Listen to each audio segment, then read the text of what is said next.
Hello friends, neighbors, John your whiskey neighbor here. Welcome down the neck. Today I've got really an opening and tasting rather than a review, but it's safe to say this Reek 10-year-old cask strength is getting a lot of cred out there, and I saw it on the shelf. It was even on a small sale, and I thought, okay, I've got to get on here and give at least my thoughts whether this is worth hunting down before it's all gone.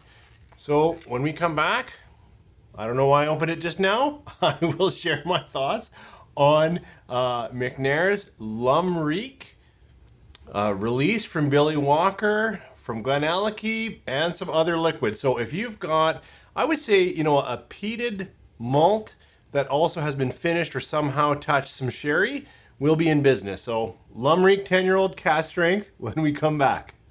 3, 4.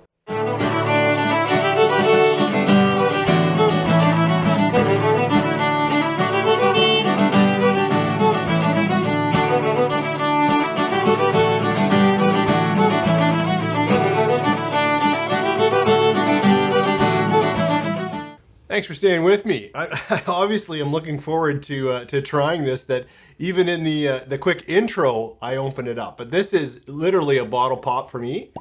I'm gonna pour it here together with you guys, and then we'll talk what I get on this McNair's Reek 10-year-old cask strength.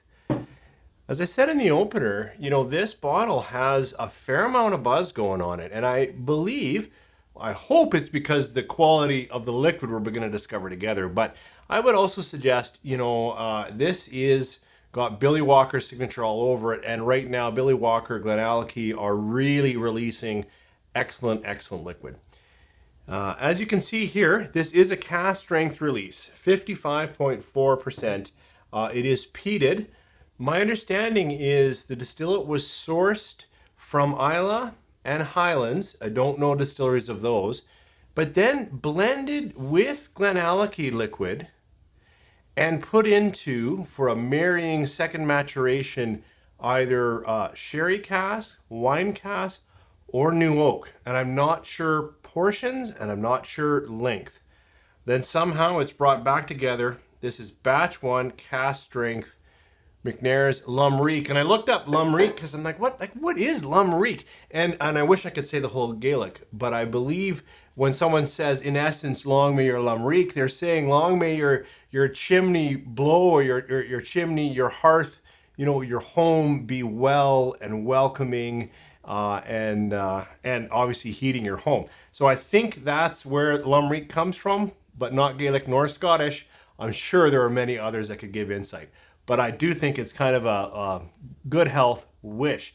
So this is Reek 10-year-old. As I said, it's got all those mix of finished casks. It's got Islay, it's got Highland and Glenallachie liquid. A lot going on. And of course, coming, I should say, maybe not of course, but from Glenallachie, it's natural color, non-chill filter. Reek 10 cask on the nose. Interesting, rich, but it's a dark sherry. It's a dark, dried up fruits, and a bit of bitter chocolates, a little bit of musty oaks in there. Very savory, sweet combo, but I would say again, the fruits for me are darker, older, leathered, little pithy, like a little bit of fig in there. I am getting full Bing cherry as well. Spicing is not hot, it's not peppery, it's again the savory mulled wine type spicing. Yeah, maybe even a bit of clove, a bit of old blood orange. Rich nose. Let's get in on the palate. Sláinte. That's hotter in the palate than I expected, but the layers of flavor are really wonderful. I'm getting more dark chocolate, now a little bit of orange rind. There is some nuts in there, but they're not coming out right now. The oaking is that older musty oaking. The you know, the old creaky library wood floor oaking, not the heavy, not the new barnyard or the sawdust. We're talking seasoned, weathered, leathered. Bit of cigar. Try it, another sip. Sláinte. Well, I just opened it with you guys. It's a tasting. Take everything I say with a grain of salt, but this is fantastic. And another grain of salt comes with a lot of hype. A lot of very respected people I respect and go to for tastings have said it's fantastic. So perhaps there is some hype in this, but it's drinking well-balanced, full-flavored, little hot, like alcohol heat. I mean, it's a little bit bold. I need to try it with a little splash of water and get a sense of where the balance might be. A water might open up some secondary flavors and might get rid of a little bit of that hug. For me, it's hug down the chest hug.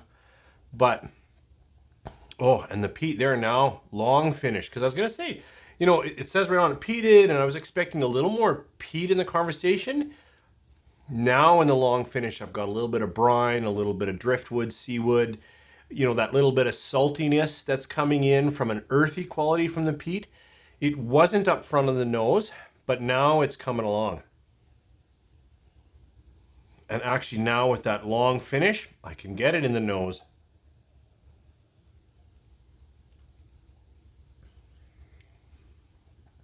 So the peat takes a moment on a fresh bottle crack, but now it's starting to be part of the conversation.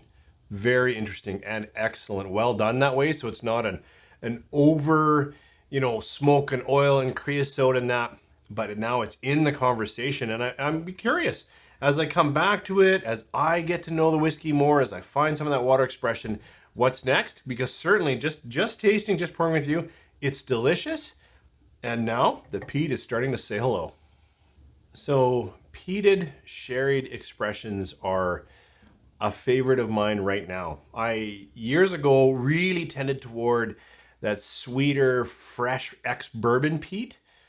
Then I ran into quite a bit of sherry land for a while, and still like a lot of ex-sherried scotches. But when they can be brought together well, that's absolutely a favorite. Which might be why I don't have that many on my shelf, because maybe I keep finishing the bottles. So I looked around and I did find, I don't know how much I've talked to you guys about Dramore, really cool independent bottler group, and they chose this for our area. This is Inchfad from Loch Lomond Distillery, so it is peated, it's 14 years, but it's finished in PX sherry. And I thought, well, let's have a conversation about another whiskey since I'm just tasting. Not saying these are going to be similar, but I wanted something that had both peat and sherry in the conversation. And I thought about this Inchfad release. As I said, it's a 14-year-old, so it's older, and it is a single cask versus all of the blending work that has gone into the Reek. Inchfad, 14-year-old, on the nose.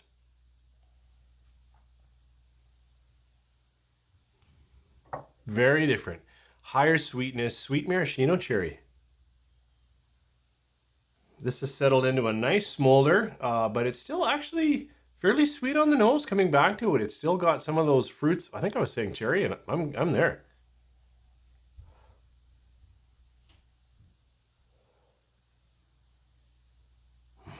But this is a good nose too. It's got a little, like, what is that in behind there with the smoke and the sweeter fruit? It's got something different going on I can't quite catch. Maybe I'll get it after a sip. Sláinte.